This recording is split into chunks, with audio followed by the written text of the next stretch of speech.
I'm Natasha Sayee, Head of External Communications at SONI. That's the electricity system operator for Northern Ireland. We run the Northern Ireland power system and the wholesale electricity market. We work out of the Northern Ireland Power System Control Centre in East Belfast, and it's our job to match the demand for electricity with supply on a second-by-second basis and to transport it on the grid to where it's needed. Our new strategy is focused on delivering a clean energy system for Northern Ireland. Look, I think we all know that the climate crisis is very real. It's here. And we're working with government, with NIE networks, with the energy industry, with politicians, landowners, communities, youth activists and councils to transform the Northern Ireland power system for future generations. My journey here hasn't been exactly straightforward, and when I was at Queen's, if you told me I'd end up as a senior manager at a utility company, I really don't think I'd have believed you.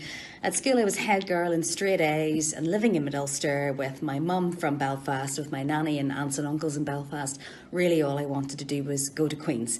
But I had a love of geography and environment and of nature, and I was a young Greenpeace activist, and I thought I might study geography or geology. But I also had a love of debating, of the stage and of public speaking, and was involved in local radio from I was about 16.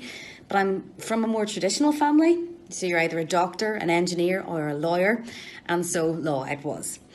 But from day one, it just wasn't right for me. I excelled at the more discursive, grey subject matter, but really not in the technical. And that's no reflection on my tutors in Queen's or the faculty, it's just the way my brain's wired. I also discovered student and independent radio, and I really did spend most of my time fitting the odd class in between radio stations, hosting my own shows, eventually getting a slot on Cool FM at the age of 19, and that was it really. At that point, contracts, land disputes and tort really just weren't doing it for me. I should also say that I had a very healthy social life, perhaps spending more time in the speakeasy than I did in the law library, which didn't help grow my love of law. But then I developed another dream. I'd stand outside the revolving door of the BBC in town and just think, I want to work there. Radio was good. It wasn't enough. I wanted to be on TV, and I wanted to move into reporting, using my investigative nature, my passion for public speaking and my love of current affairs to become a reporter. And that's what I did. I completed law. Then I moved to England, where I did a postgrad in broadcast journalism, worked my way through the BBC until I was the most senior general reporter in the Belfast newsroom and acting Ireland correspondent. And I worked on every story imaginable, from the MTV Europe Awards coming to Belfast, to the unfortunate economic downturn, from elections to crime.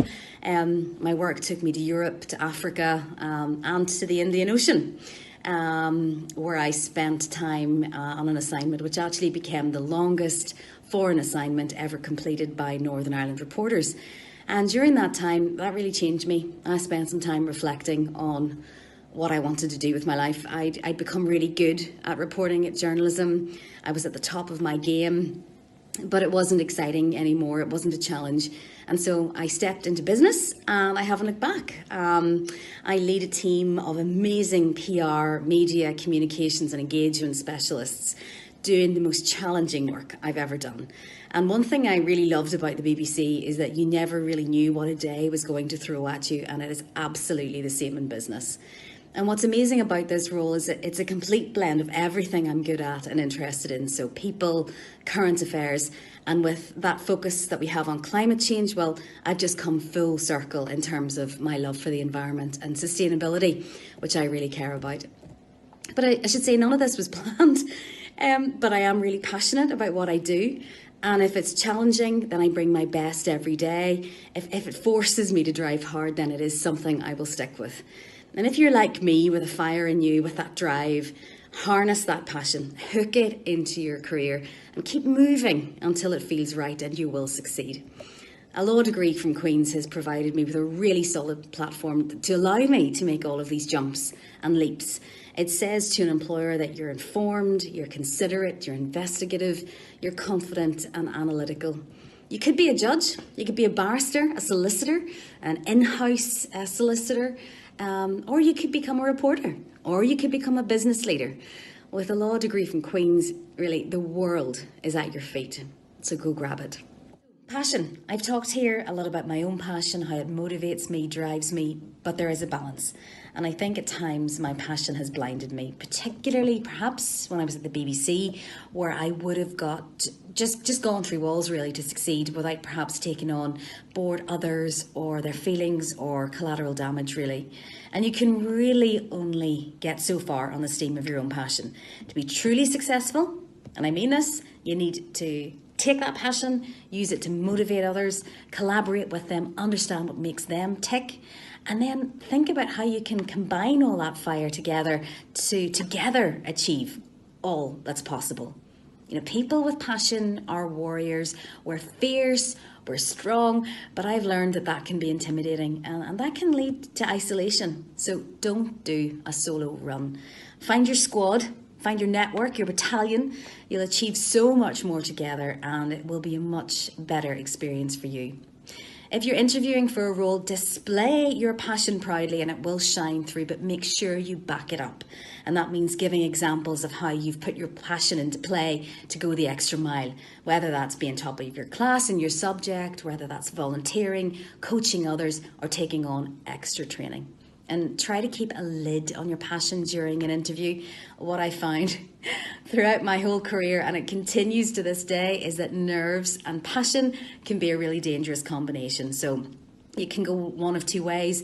You can appear arrogant and overconfident, or you can get jittery and you can end up waffling. So breathe, prepare again. And when you get into that room, whether you're presenting or you're sat in front of an interview panel, plant yourself like a big oak tree. You know, really sink your feet into the floor like you're growing roots and take some time to blossom. I do feel a bit tired at this point. The last few months have been challenging, not just for our business, but for Northern Ireland PLC. But to get through this, we all need to dig deep, keep going. And let's face it, if Northern Irish people are anything, we are resilient. And I think this is a key skill for working through the pandemic and actually for work in the future for you guys. You have to have that grit and determination and drive to keep going. But you need to hold on to your vision and passion, not just to get through the other side, but also to do your best to ensure your business and your role is successful, to try to meet those targets and to keep the business afloat. On that, you need to be flexible and adaptable. Part of my role is overseeing our external engagement programs, and we've had to make changes really quickly to move on to digital and online platforms such as this in order to meet people like you and have those conversations. You need to be empathetic as well. What issues are your colleagues dealing with at home? How can you support them? You know, really, relationships are the absolute cornerstone of good business. Taking time to get to know those who you're working with. If someone doesn't sound right on the phone, you'll know that there's something wrong. Or if someone is on a video call but maybe isn't making as much of a contribution as they would normally, well, what's going on? You know, you need to find that out and try to help. That's really important. But it's also essential to look after yourself. To ensure that you get that me time that you need for that headspace. I really like to swim outdoors alone, just so I can have that little bit of downtime. We will absolutely get through this. It will be hard at times. So channel that passion that you have to keep focused on what's important and look after yourself and others. I just think you're so lucky. Enjoy and soak up every minute of your time at Queen's.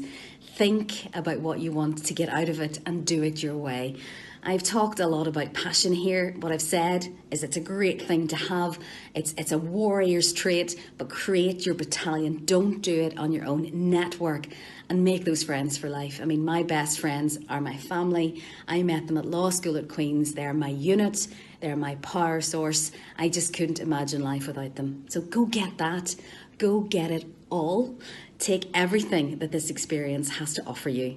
And on passion, it is an exceptional standout quality, but it is like magic and you have to challenge it and control it and make it work for you. So look, every good wish on your journey at Queen's, and I look forward to maybe hearing from some of you. Take care.